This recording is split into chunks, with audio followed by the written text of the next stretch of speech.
భక్త కనకదాసు జయంతి వేడుకల్లో పాల్గొన్న సందర్భంగా మాజీ ఎంపీ గోరంట్ల మాధవ్ మాట్లాడుతూ కురబల ఆత్మగౌరవం నిలబెట్టిన నాయకుడు జగన్మోహన్ రెడ్డి అని కొనియాడారు. ఆ రోజు రాష్ట్ర పండుగ నిర్వహించేలాగా చేశారన్నారు. ప్రస్తుతం మంత్రికి సబిత ఎంపీ పార్థసారథి చొరవ తీసుకుని కనకదాసు జయంతి రోజున సెలవు దినంగా ప్రకటించే విధంగా చంద్రబాబును ఒప్పించాలన్నారు. పక్కనున్న కర్ణాటక రాష్ట్రం ఇప్పటికే సెలవు దినంగా ప్రకటిస్తుందని మాధవ్ అన్నారు. రాష్ట్ర ప్రభుత్వం కూడా కనకదాసు గురించి సమాజానికి తెలిసే విధంగా ఆ మహనీయుని జయంతి రోజును సెలవు రోజు ప్రకటించాలన్నారు.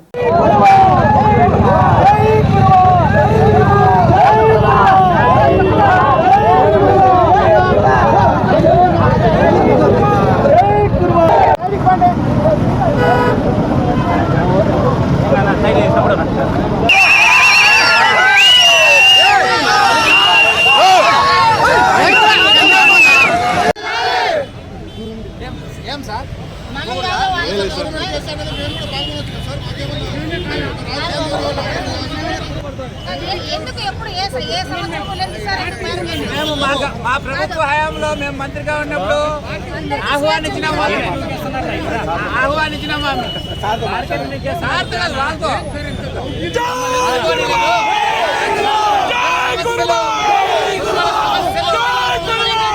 కోసం భక్తి మార్గంలో యుద్ధం చేసిన భక్త కనకదాసు గారి జయంతి ఉత్సవంలో పాల్గొనటం నేను నిజంగా ఎంతో అదృష్టవంతునిగా భావిస్తున్నాను.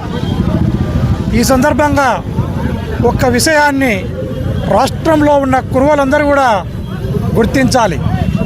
గౌరవ మాజీ ముఖ్యమంత్రి వర్యులు జగన్మోహన్ రెడ్డి గారు ఈ భక్త కనకదాసుని యొక్క జయంతిని రాష్ట్ర పండుగగా ప్రకటించి కురువల యొక్క ఆత్మ గౌరవాన్ని నిలబెట్టిన వ్యక్తి జగన్మోహన్ రెడ్డి గారు. ఆ రోజు ఆయన ఏదైతే జీవోనిచ్చి రాష్ట్ర పండుగగా ఇది జరుపుకునే విధంగా సులభతరళం చేసినారో దాన్నే ఈరోజు కొనసాగిస్తున్నాం. ప్రస్తుత ప్రభుత్వానికి అదేవిధంగా జిల్లాలో ఉన్న మంత్రికి కానీ ఎంపీ గారికి కానీ నాదొక విన్నపం.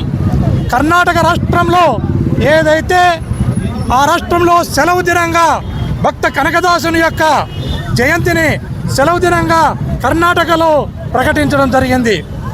మీరు కూడా దయచేసి కురువల ఆత్మగౌరవం కోసం, కురువల చైతన్యం కోసం దయచేసి ఈ రాష్ట్రంలో కనకదాస జయంతిని మీరు అధికారంలో ఉన్నారు, మీరు మీ గౌరవ ముఖ్యమంత్రి గారికి తెలియజేసి సెలవు దినంగా కనకదాసుని యొక్క జయంతిని సెలవు దినంగా ప్రకటించే విధంగా మీరు కృషి చేయాలని మీకు ఈ సందర్భంగా విజ్ఞప్తి చేస్తూ మరొకసారి రాష్ట్రంలోని కురువ కులస్తులకు అందరికీ కూడా శుభాకాంక్షలు తెలియజేస్తూ ముగిస్తున్నాను.